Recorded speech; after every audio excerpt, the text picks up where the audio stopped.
Quand il était enfant, chaque week-end, Gambo venait ici en famille. Au pied du rocher de l'éléphant, il pique-niquait et se baignait même. Dans vos souvenirs, c'était comme ça? Voilà, ça c'est l'ancien lac que j'ai connu quand j'étais petit encore. Il y a de l'eau partout. Il y a de l'eau partout, c'est plein. Et l'eau était aussi bleue que ça? Complètement bleu, on dirait que c'est la mer. Hein. Et vous regrettez cette période? Bah, bien sûr, parce que moi je vis, mais nos enfants, ils n'auront pas à voir ça. C'est ça qui est dommage. Les lieux de son enfance ne sont plus qu'un immense désert. Le sable gagne chaque jour du terrain.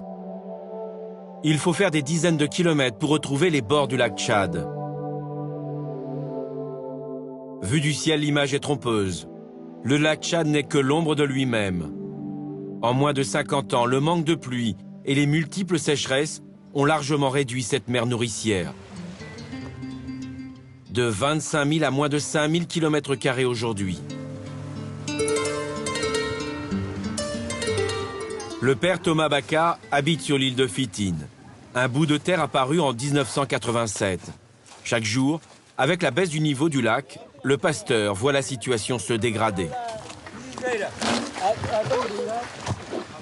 Vous voyez, c'est ça, c'est l'eau. C'est ça l'eau qu'on prend, et on boit, et on défecte, et on fait tout dedans. C'est pas possible, on boit pas cette eau. Mais c'est ça là. Et les enfants boivent cette eau? Ils boivent cette eau, même les grands, on boit cette eau. C'est ici qu'on boit. Pour les quelques 3000 habitants de cette île, la vie est de plus en plus précaire. L'eau, source de vie, ne charrie ici plus que des drames. Le père Baka est le seul à se préoccuper du sort de ses enfants. Sur l'île, nous ne trouverons nulle trace des autorités.